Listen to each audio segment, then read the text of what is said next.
Hey everyone, and welcome to this explainer. I am absolutely thrilled to have you here today, mostly because we're embarking on this truly fascinating micro to macro journey together. We're going to start incredibly small, looking at atomic chemical reactions, those tiny invisible sparks that release energy, and then we'll scale all the way up to see how those exact same reactions literally power the entire global energy grid. It is an incredible story about thermodynamics, engineering, and really human civilization itself. Okay, let's dive into this. Here is our roadmap for today. We'll hit 1. The anatomy of fuels. 2. The chemistry of combustion. 3. Solid, liquid, and gas. 4. Nuclear power and biofuels. And wrap up with 5. The global energy landscape. All right, starting things off with Section 1, the anatomy of fuels. So at its absolute most fundamental level, a fuel is simply a substance which, when burnt or subjected to a nuclear reaction, produces usable energy, right? It's really all about conversion.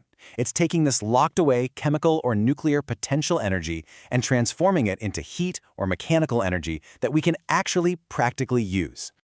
To break that down just a little further, every fuel we'll discuss today shares 4 core characteristics. First up, combustibility, meaning they can be burned or oxidized to release that energy. Second, they act as a reliable energy source that we can convert into mechanical or electrical power. Third, they exist in a variety of physical states, so solids, liquids, or gases. And finally, environmental impact, because the reality is, burning fuels produces emissions, which can lead to air pollution and greenhouse gas emissions. You know, every single time you turn the ignition in a gas-powered car or crank up the thermostat in the dead of winter, you are interacting with these exact 4 characteristics. You're actively trading that raw chemical potential for the energy you need right then and there.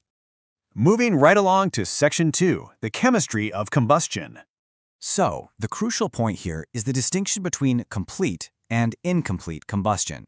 Complete combustion is, well, the absolute ideal. It's when all the carbon present in a fuel burns purely to carbon dioxide, all the hydrogen burns to water, and every combustible element is fully oxidized. Think of it like a perfect recipe. When you mix a fuel like methane, CH4, with a very specific theoretical amount of air, you get this perfectly balanced reaction where the only products are CO2 and water. But when those conditions aren't perfectly met in the real world, full oxidation fails. That gives us incomplete combustion, which essentially means lost energy potential and, unfortunately, often harmful byproducts. And this actually brings us to how we measure the energy we get out of these reactions. Heating values. The higher heating value, or HHV, is the energy we obtain when all the water formed by combustion is perfectly condensed back into a liquid. The lower heating value, or LHV, is what we get when that water just remains a vapor. So the state of that water byproduct literally dictates your efficiency. To put that into perspective, the lower heating value of octane is a massive 44,429 kilojoules per kilogram. That specific, staggering mathematical reality is exactly why hydrocarbon fuels power our cars so incredibly well. Now, looking at this model, it brilliantly illustrates how we calculate these extreme reactions.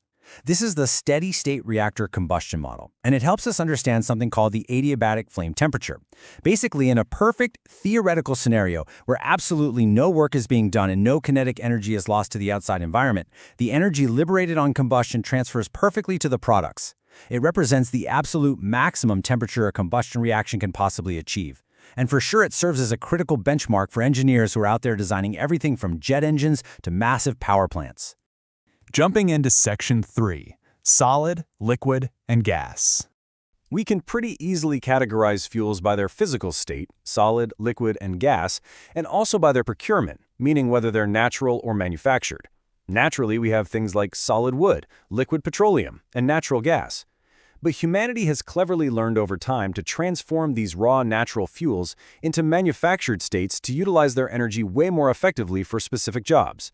For instance, we bake coal to make solid coke, we distill petroleum to create liquid gasoline and coal tar, and we process materials to manufacture gaseous fuels like producer gas or water gas. It's all about optimizing the fuel for the task.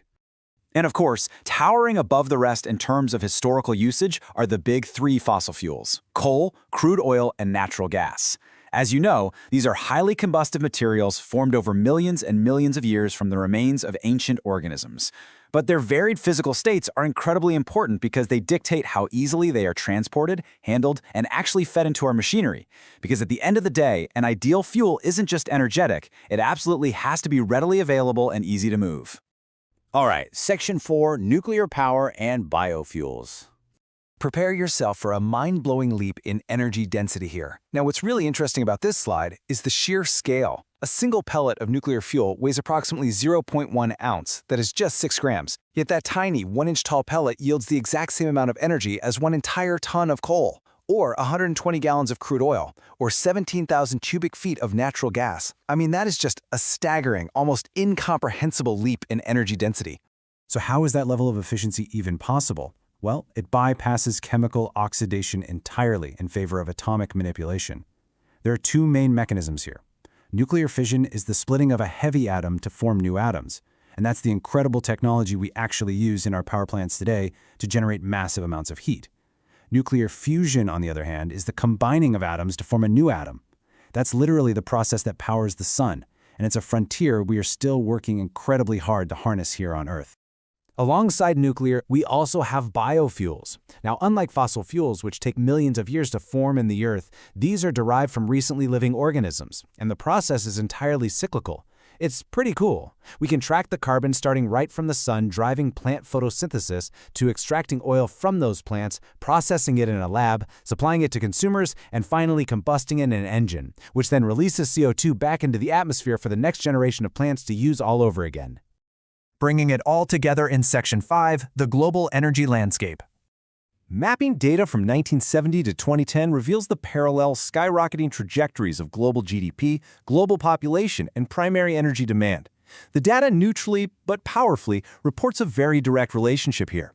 As the world's population grows and as our economic developments expand across the globe, our demand for primary energy rises in almost exact lockstep.